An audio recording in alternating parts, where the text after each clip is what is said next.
എല്ലാവർക്കും എൻ്റെ പുതിയൊരു വീഡിയോയിലേക്ക് സ്വാഗതം. അപ്പോൾ PM കിസാൻ സമ്മാൻ നിധി നമുക്ക് വരാനുള്ള സമയമായിരിക്കുകയാണ്, 19ാമത്തെ ഗഡു ദിനം. അപ്പോൾ തുക ലഭിക്കാതെ നിരവധി കർഷകരുണ്ട്. അപ്പോൾ നിങ്ങൾ ശ്രദ്ധിക്കേണ്ട പ്രത്യേകിച്ച് ഒരു കാര്യം, ഇനിയിപ്പോൾ നമുക്ക് ചെയ്യാൻ പറ്റുന്ന ഒറ്റ കാര്യങ്ങൾ മാത്രമേ ഉള്ളൂ.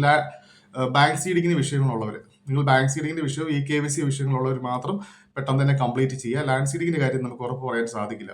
അത് നിങ്ങൾ പ്രിൻസിപ്പൽ അഗ്രികൾച്ചർ ഓഫീസിൽ നേരിട്ട് ചെന്ന് അത് ശരിയാക്കിയെങ്കിൽ മാത്രമേ അതാവത്തുള്ളൂ. അതിന് സമയമെടുക്കും. പക്ഷേ നമുക്കിപ്പോൾ ലിസ്റ്റ് അപ്ഡേറ്റ് ചെയ്യാൻ പോവാണ്. പേയ്മെന്റ് കൊടുക്കേണ്ടവരുടെ ലിസ്റ്റ് അപ്ഡേറ്റ് ചെയ്യുന്ന സമയമാകുന്നത് തന്നെ നിങ്ങൾ എത്രയും പെട്ടെന്ന് തന്നെ നിങ്ങളുടെ DBT എനേബിൾഡ് ആക്കേണ്ടതാണ്. അപ്പോൾ നിങ്ങൾക്ക് സ്റ്റാറ്റസിനകത്ത് എല്ലാം യെസ് കാണിക്കുന്നുണ്ട്, പക്ഷേ നിങ്ങൾക്ക് പേയ്മെന്റ് വരുന്നില്ല.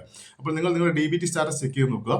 അതിനകത്തും എല്ലാ കാര്യങ്ങളും കറക്റ്റ് ആണ് എന്നുണ്ടെങ്കിൽ വേറെ എന്തെങ്കിലും ഇഷ്യൂസ് അതിനകത്തുണ്ടാവും. അതല്ല നിങ്ങളുടെ ബാങ്ക് ചേഞ്ച് ആയി കിടക്കുകയാണ്, അല്ലെങ്കിൽ അവിടെ ഡിസേബിൾഡ് ആയിട്ടാണ് നിങ്ങളുടെ DBT കിടക്കുന്നതെന്നുണ്ടെങ്കിൽ നിങ്ങൾ എത്രയും പെട്ടെന്ന് തന്നെ നിങ്ങളുടെ DBT എനേബിൾ ചെയ്യേണ്ടതാണ്. കാരണം ഇനിയിപ്പോൾ നമുക്ക് ഒരാഴ്ച പോലും സമയമില്ല. അതിനുള്ളിൽ തന്നെ പുതിയ ലിസ്റ്റ് അപ്ഡേറ്റ് ആവുന്നതാണ് പേയ്മെന്റ് കൊടുക്കേണ്ടവരുടെ. അപ്പോൾ ഈ ഒരു 19ാമത്തെ ഗഡുവിന്റെ കൂടെ തന്നെ നിങ്ങൾക്ക് അത് ലഭിക്കണമെങ്കിൽ എത്രയും പെട്ടെന്ന് തന്നെ നിങ്ങളിതെല്ലാം കംപ്ലീറ്റ് ചെയ്ത് പൂർത്തീകരിക്കേണ്ടതാണ്. അപ്പോൾ ഇനി തുക മുടങ്ങിയിട്ടുള്ളവർ നിങ്ങൾ അത് തന്നെ ശ്രദ്ധിക്കണം. ഈ ലാൻഡ് സീഡിങ്ങിന്റെ മാത്രം നിങ്ങൾ നോക്കണ്ട. കാരണം വെച്ച് കഴിഞ്ഞാൽ ഇനിയിപ്പോൾ അതിനുള്ള സമയങ്ങൾ മുന്നിലില്ല. അല്ലെങ്കിൽ നിങ്ങൾ നേരിട്ട് തന്നെ തിങ്കളാഴ്ചയൊക്കെ ആയിട്ട് തന്നെ പ്രിൻസിപ്പൽ അഗ്രികൾച്ചർ ഓഫീസിൽ നേരിട്ട് എത്തിക്കൊണ്ട് തന്നെ അത് അപ്രൂവൽ വാങ്ങിക്കേണ്ടതാണ്.